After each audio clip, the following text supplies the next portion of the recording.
I know this sounds impossible, but I think you're my mother.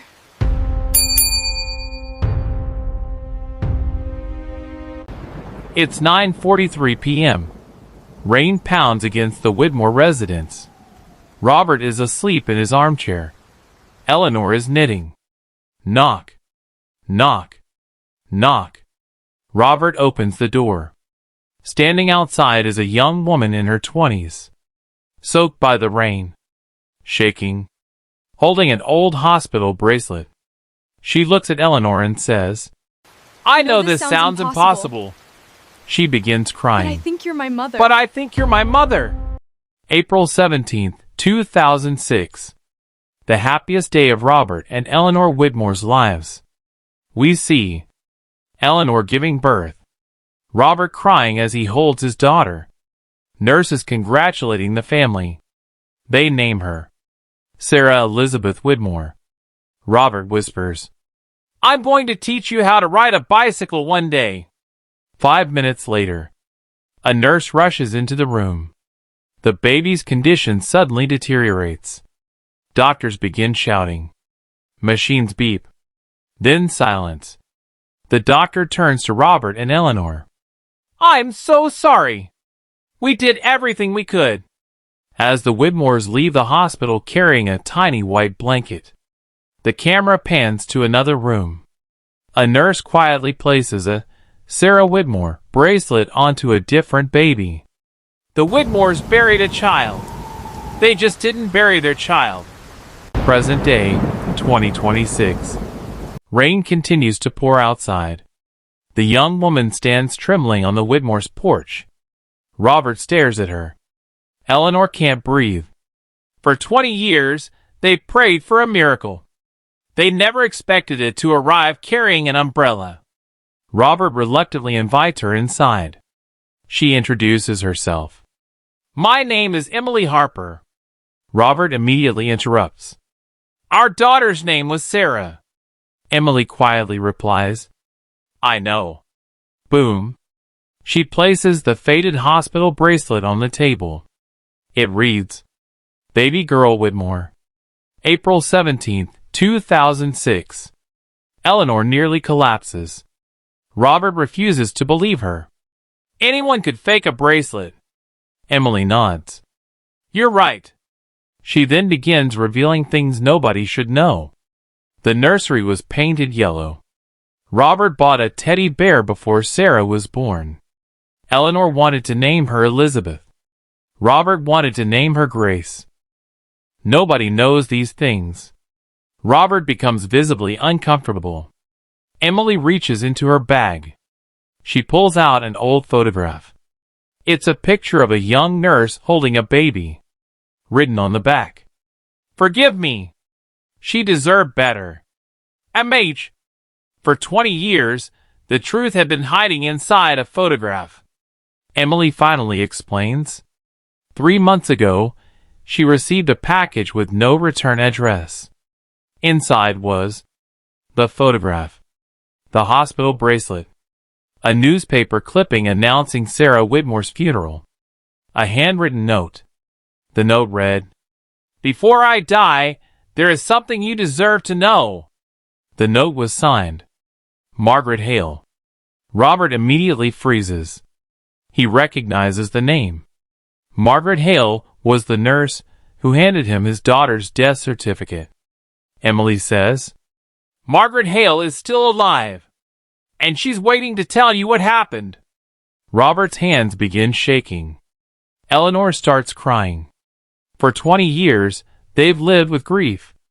Now, for the first time, they have a witness. Emily says, She's 84 now, and according to the nursing home, she doesn't think she'll survive the week. Some secrets survive because people protect them. Others survive because guilt refuses to die. The next morning, for the first time in 20 years, Robert and Eleanor Whitmore do not visit Sarah's grave. Instead, they drive 3 hours through the rain to a nursing home outside Boston. For 2 decades, they searched for peace. Today, They were searching for the truth. Emily sits silently in the back seat. Nobody knows what awaits them. The nursing home is old, quiet, almost forgotten. A nurse escorts them to room 17. Before opening the door, she hesitates. Mrs. Hale has been waiting for this day for a very long time. Robert's heart sinks. Margaret Hale is 84. Frail. Weak. But her eyes immediately lock onto Emily. She begins crying.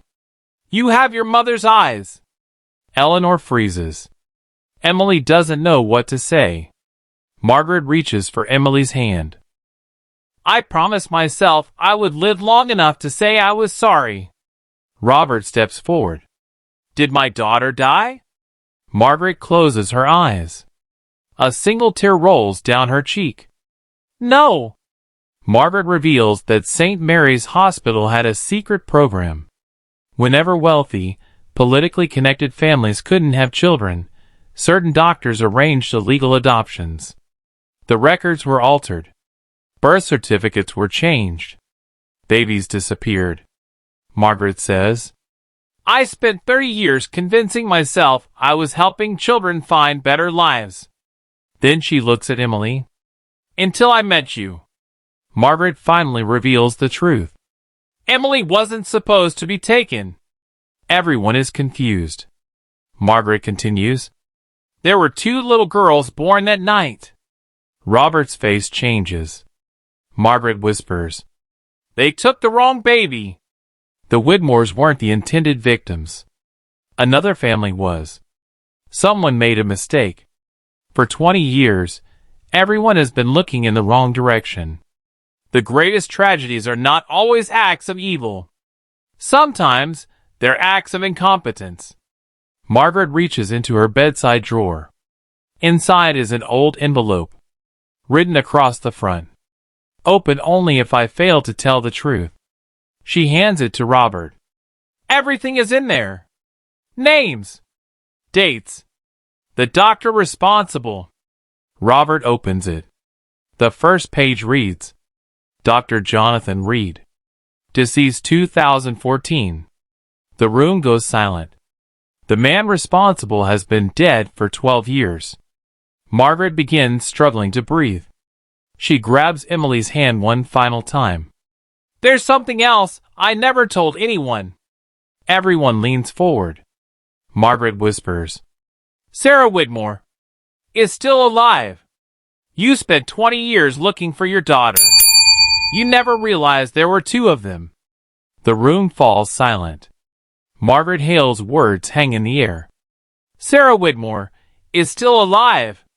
Robert's knees nearly buckle. Eleanor begins shaking uncontrollably. Emily sits frozen. For 20 years, they believed they had no daughter. Now, they were being told they had 2. Margaret struggles to breathe. She explains. On April 17, 2006, 2 girls were born within minutes of each other. Emily Harper. Sarah Whitmore. Emily was accidentally placed in the illegal adoption pipeline. Sarah was mistakenly declared dead. Neither child was where they were supposed to be. Robert whispers. Where is Sarah? Margaret closes her eyes. I don't know. Margaret points toward her dresser. Inside is another envelope. Written on the front. For Sarah. Inside are a photograph of a little girl at age 6.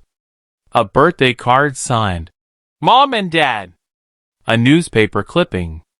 Headline. Local family adopts daughter after tragic loss. The article is dated 2008. A family in Seattle adopted a little girl from St. Mary's Children's Services. Her name? Sarah Reed. The same surname as Dr. Jonathan Reed. Emily finally says what everyone is thinking. What if Dr. Reed didn't just cover this up? What if he took her? Boom. Robert and Eleanor return home. For the first time in 20 years.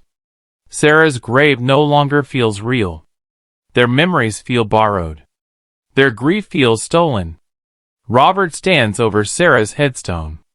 He places his hand on it and whispers, "If you're out there, I'm coming for you." That night, Emily searches.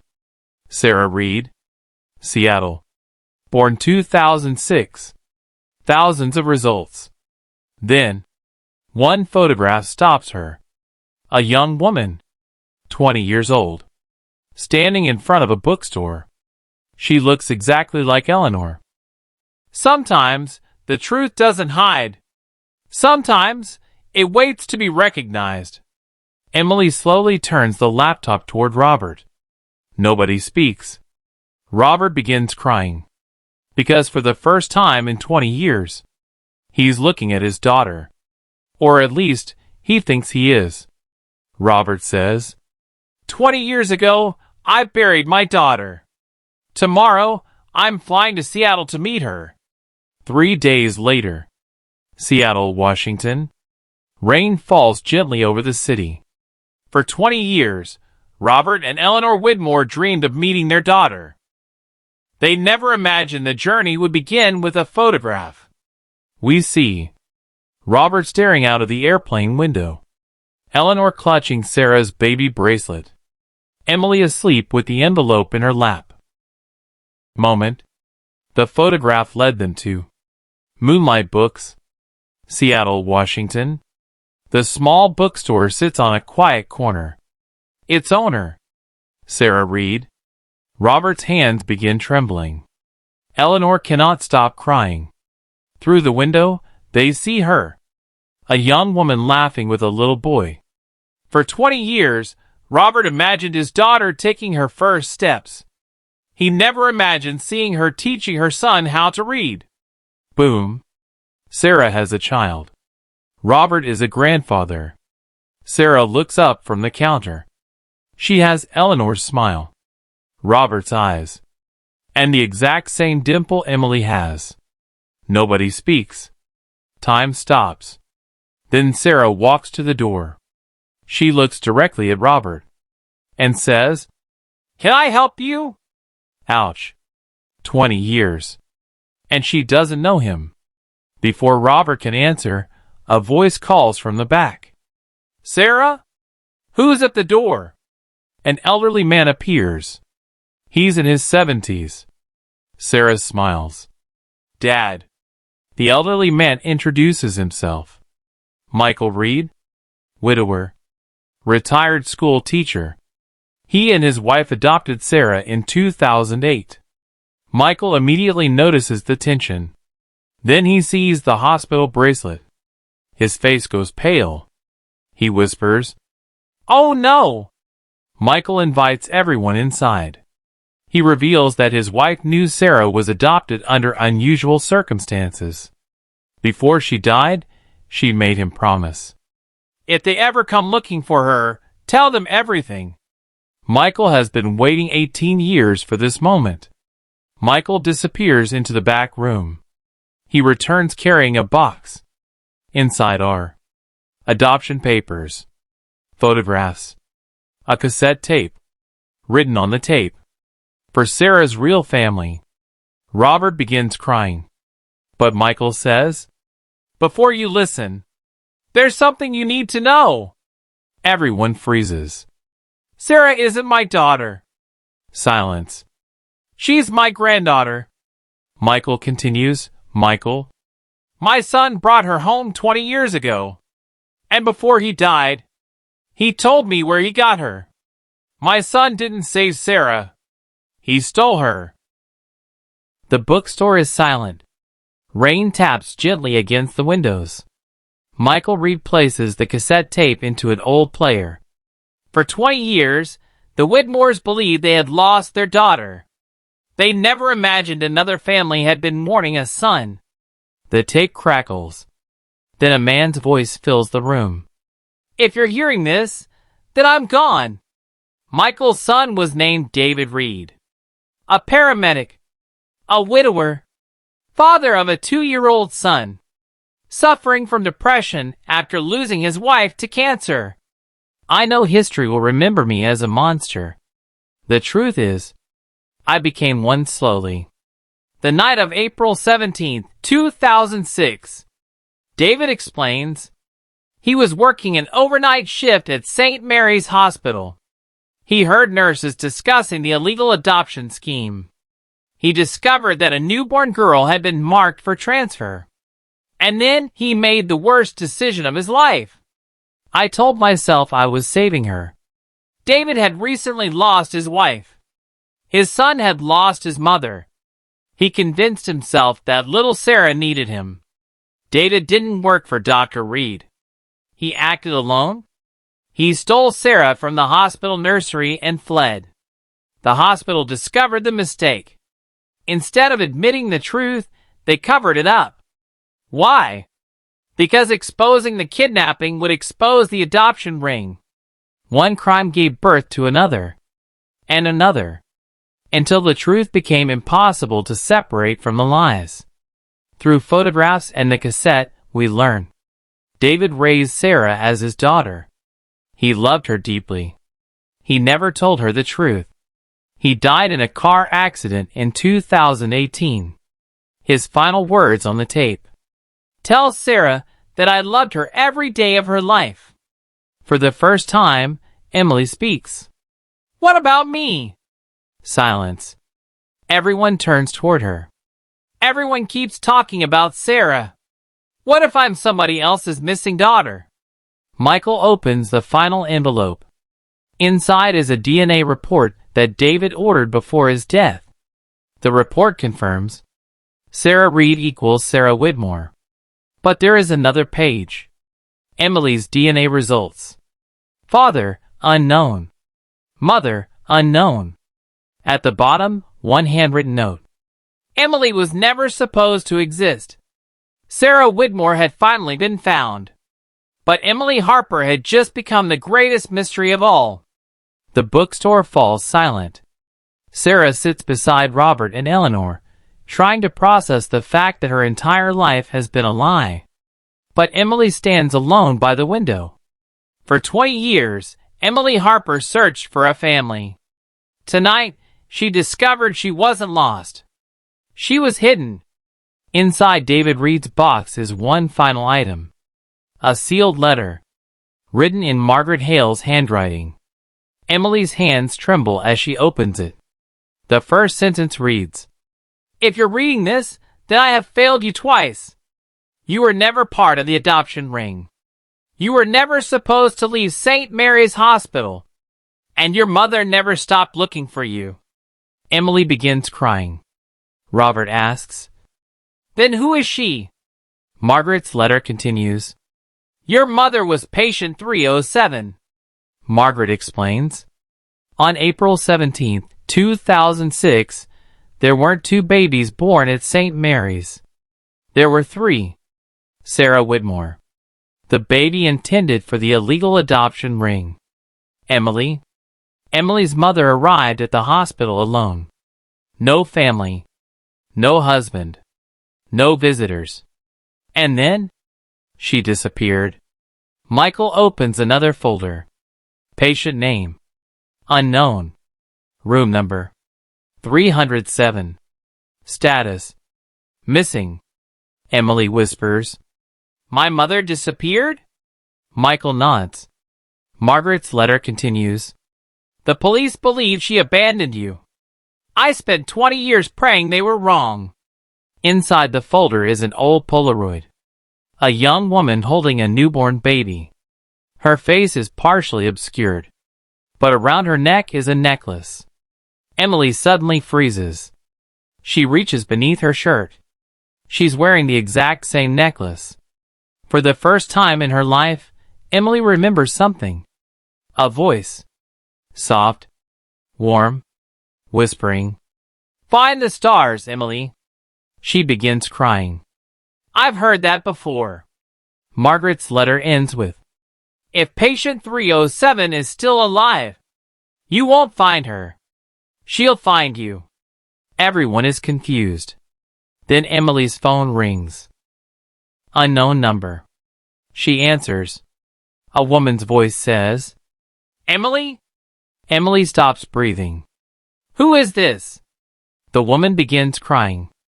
I've been looking for you for 20 years. You don't know me. But every year on your birthday, I bought you a cake. The bookstore is silent. Emily's hand trembles as she holds the phone. I've been looking for you for 20 years. Emily can barely speak. Who is this? The woman replies. My name is Anna. Silence. Anna Carter. For 20 years, Emily Harper didn't know her mother's name. Now, she couldn't stop saying it. Anna lives in Chicago. By sunrise, the Whitmores, Sarah, Emily, and Michael are all on a plane. Robert says, Yesterday, I had no daughters. Today, I have 2. Everyone laughs through tears. Anna lives in a small house on the outskirts of the city. Emily sees her before anyone else. She's sitting on the porch, holding a birthday cake with 20 candles. Emily immediately breaks down. Anna stands up, her hand shaking. You have my eyes, Emily whispers. You have my necklace. They run toward each other and embrace. Some people spend a lifetime waiting for a miracle. Emily only had to wait 20 years. That evening, Anna explains what happened. She was 19 years old, scared, alone. After giving birth, she woke up to an empty room. Hospital staff told her, Your baby died? But Anna never believed them. For 20 years she searched. Police reports, missing persons databases, hospital records, adoption agencies. Every lead ended the same way. No records found. Anna brings out a worn leather journal. 20 years of notes. Inside are every birthday, every possible sighting, every unanswered lead. On the first page, to my daughter, if you're alive, I hope you know I never stopped looking. Anna suddenly grows quiet. She looks at Robert, then Eleanor, then Sarah, and finally Emily. There's one thing Margaret never knew. Everyone freezes. Anna opens a small wooden box. Inside is an engagement ring and a photograph. The photograph shows Anna, Dr. Jonathan Reed. Emily's world stops. Anna whispers, Jonathan Reed wasn't your doctor. She begins crying. He was your father. Emily can't breathe. Sarah is speechless. Robert sits down. Because the man responsible for destroying their lives was Emily's father. The man who stole your life was supposed to spend it with us. The room is silent. Emily continues staring at the photograph. Dr. Jonathan Reed, the man whose name has haunted this story for 20 years. Emily spent her entire life wondering who her father was. She never imagined he had been hiding in plain sight. Anna takes a deep breath. 21 years ago, she was engaged to Jonathan Reed. He wasn't the respected doctor everyone remembers. He was funny, compassionate, kind. She smiles through tears. He used to leave me handwritten notes in my lunchbox. Then her expression changes.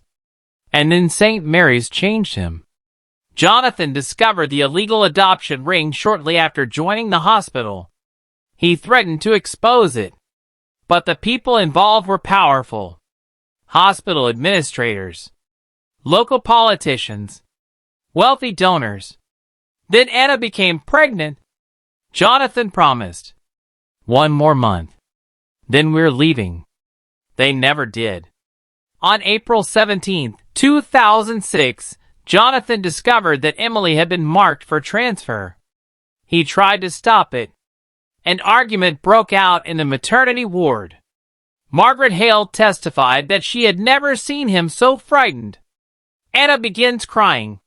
He called me that night. Emily listens carefully. He said, if anything happens, tell our daughter I tried. She reveals one final secret.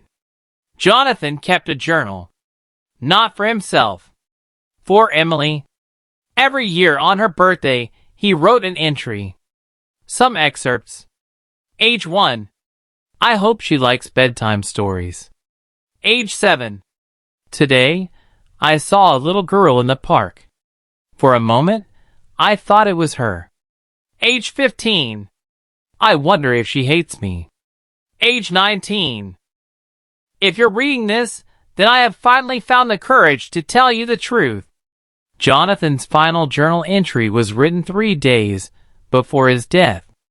I spent 20 years trying to fix the worst day of my life. But I have learned something. Children don't need perfect parents. They only need parents who never stop loving them. Emily breaks down. Anna finally reveals what caused Jonathan's death. He wasn't killed in an accident. He died while driving to Chicago. Why? Because Margaret Hale had finally agreed to tell him where Emily was. He never made it. Emily closes the journal. For the first time in her life, she says, I think I would have liked my father. He spent 20 years trying to find me. I just wish I had one day to tell him he could stop looking. Some people leave us too soon.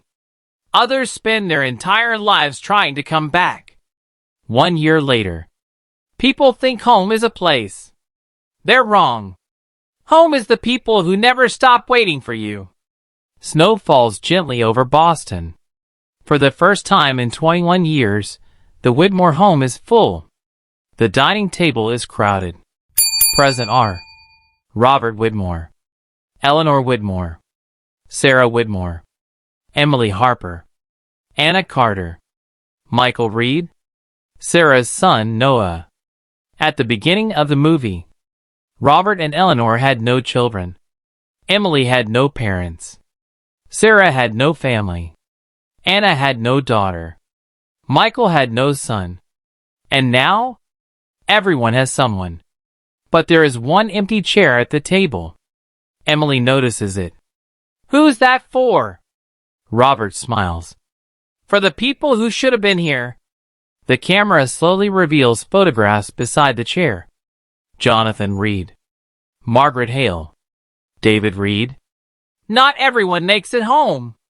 But that doesn't mean they stop being family. Sarah gives Emily a present. Inside is a framed photograph. It's the first picture ever taken of the entire family together. On the back, Sarah has written, To my sister, thank you for finding us. Emily begins crying. I've never had a sister before. Sarah laughs. Neither have I. Noah, Sarah's little boy, walks over to Emily. Mom says you're my aunt. Emily smiles. I guess I am. Noah thinks for a moment, then asks, Does that mean Grandpa gets 2 daughters now? Robert completely breaks down. For the first time in the movie, he can't speak. He simply nods. That night, Emily opens Jonathan Reed's journal one final time. Tucked inside is a note she somehow missed. It reads, If you're reading this, then you've found your way home. I wish I could have seen it. But if I taught you anything, let it be this. Families aren't born. They're found. Emily closes the journal, looks around the room, and realizes he was right. 20 years ago, a little girl was stolen. Tonight she came home. And somehow, she brought everyone else with her.